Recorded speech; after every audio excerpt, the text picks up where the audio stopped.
वंदे मातरम, जय बिहार। मेरे प्यारे साथियों, आप सभी का सब्जेक्ट हिस्ट्री है और प्रीवियस ईयर क्वेश्चन बात करेंगे 2011, यानी आपका क्वेश्चन जो बैंक है 2009 से 2022 तक के लिए, जब तक के लिए आप एग्ज़ाम दे रहे हैं तो आपको वहाँ तक के उससे पहले ईयर का आपको क्वेश्चन बैंक मिलेगा, यानी वार्षिक एग्ज़ाम फाइनली एग्ज़ाम को आपको क्वेश्चन मिलता होगा और साथ में उसका आंसर मिलता होगा।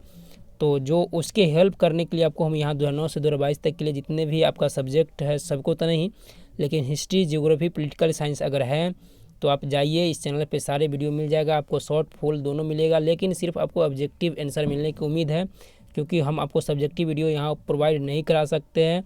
आप शिक्षकों से, अपने जो स्कूल में पढ़ते हैं या जो ट्यूशन में पढ़ते हैं, या साथ में देखिए दूसरे का वीडियो भी ज़रूर देखिएगा, लेकिन किसी को एक को फॉलो करते रहना है पूर्णतः उसको समझ के लिए।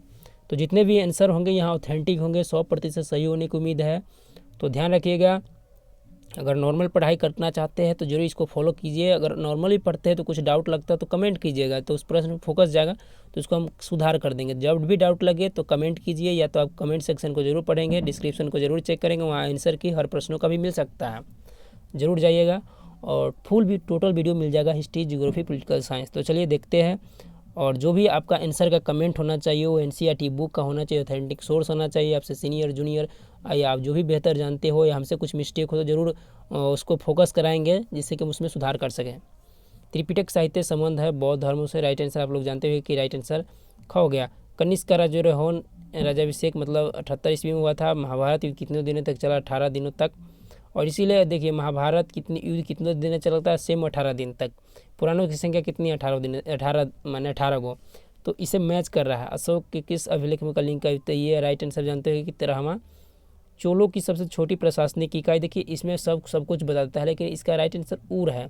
अगर इसके बारे में ज़्यादा कुछ अच्छे से पढ़ेंगे तो ऊर इसका सबसे अच्छा राइट आंसर है। जरूर जाकर कहीं से पढ़ेंगे, एनसीईआरटी बुक से, या पता कर लेंगे।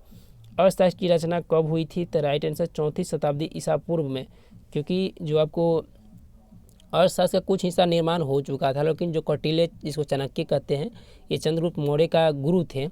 तो उसी समय 323 ईस्वी में, ईसा पूर्व में उसका राज्याभिषेक हुआ चंद्रगुप्त मौर्य का।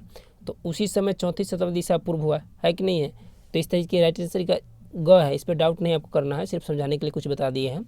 पतंजलि के महाभाष्य से हमें जानकारी मिलती है गुप्त काल की। देखिए गुप्त काल को तो मान ही नहीं लीजिए, गुप्त काल को कोई कहता नहीं, उसमें हम 100% कहते हैं गुप्त काल हो ही नहीं सकता, कितना भी कुछ कह दे। क्योंकि आपको जो पतंजलि का जो जन्म हुआ था 200 BC में हुआ था, बिफोर क्राइस्ट।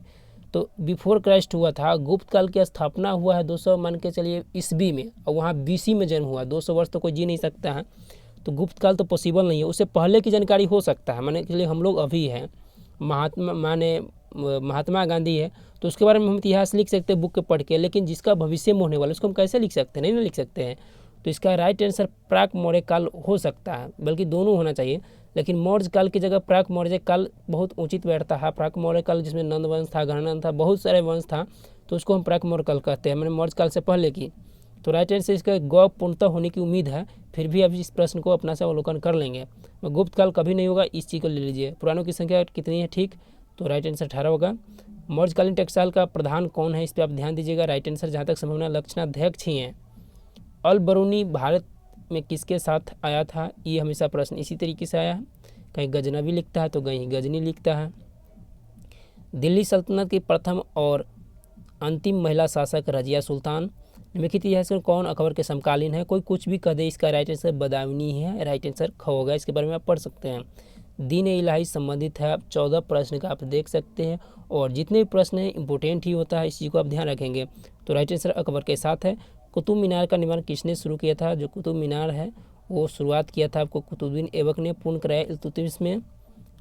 लोदी वंश का अंतिम शासक कौन है? तो ये थे इब्राहिम लोदी।